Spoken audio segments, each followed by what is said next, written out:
तलवार से न्याय, क्या आपने कभी तलवार से न्याय होता देखा है? तलवार तो काटने का काम करती है, न्याय क्या करती है? कर नहीं सकती।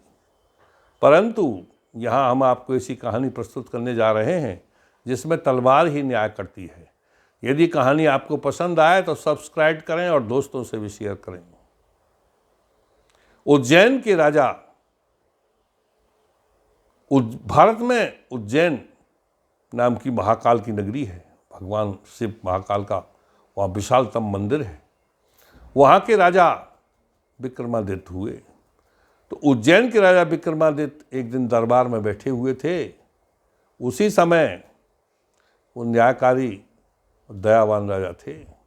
उसी समय दो स्त्रियां दरबार में झगड़ती हुई आईं।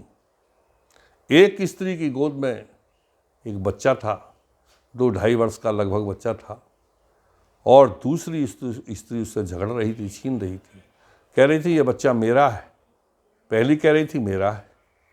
राजा को बड़ा अचंभा हुआ। राजा ने अपने मंत्रियों से न्याय करने को कहा। तो राजा के प्रमुख मंत्री ने क्या किया कि दोनों औरतों को अलग बैठाया, खड़ा किया और बच्चे को थोड़ा दूर 10 फुट दूर खड़ा कर दिया और दोनों स्त्रियों से कहा अपने अपने हाथ फैलाओ, जिसकी गोद में बच्चा आ जाए उसका माना जाएगा। तो बच्चा दूसरी स्त्री के गोद में चला गया। क्यों? कि वो उसकी वास्तविक मां नहीं थी, परंतु बच्चे को मिष्ठान, रसगुल्ला, पेड़ा, मिठाइयाँ प्रतिदिन खिलाती थी और उसे अभ्यास कराती थी।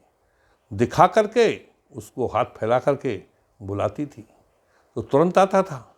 बच्चा मिष्ठान उसके इतना मुंह लग चुका था कि वो अपनी माँ को भूल जाता था और उसके पास कम आता था या नहीं आता था।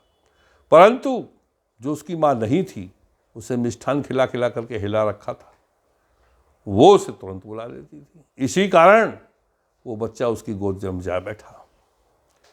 मंत्रियों ने न्याय कर दिया, परंतु वो औरत रोती बिलखती रही और चिल्लाती रही और राजा विक्रमादित्य को लानत बनावत कहने लगी कि राजा, तुम राजा नहीं हो।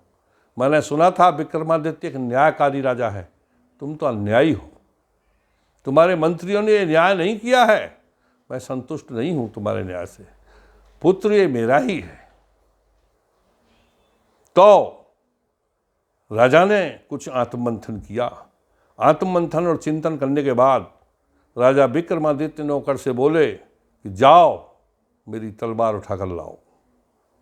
और तलवार उठाकर राजा सिंहासन से उतरकर खड़ा हो गया।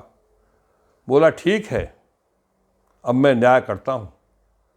मैं इस बच्चे को लिटा दो, यहाँ 2 टुकड़े कर देता हूँ और आधा आधा टुकड़ा तुम दोनों ले जाना, न्याय हो जाएगा। अब जो पहली स्त्री थी राजा को अन्यायी कह रही थी और भला बुरा कह रही थी, वही बोली, हाथ जोड़कर खड़ी हो गई कि महाराज आप ऐसा कदाप न करें, मेरे पुत्र को काटें नहीं, काटने से तो मर जाएगा और मैं इसे कभी देख भी नहीं सकती।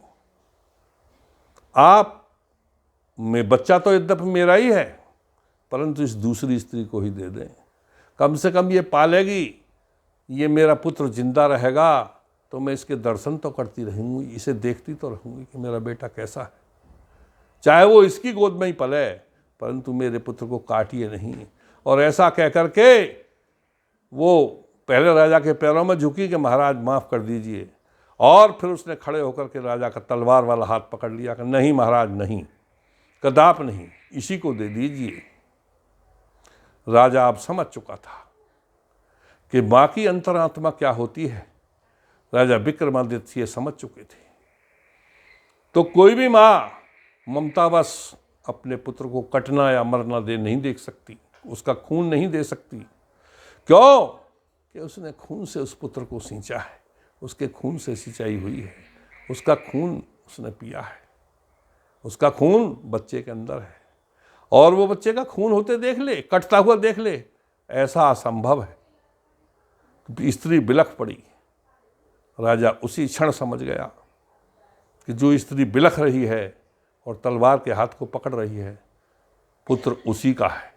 राजा विक्रमादित्य ने पहली स्त्री को ही पुत्र दे दिया और दूसरी नारी जो कपट भाव अपनाए थी उसको जेल खाने में डाल दिया, उसको दंडित कर दिया। इस प्रकार से तलवार के द्वारा ही न्याय हुआ। जय हिंद, जय भारत।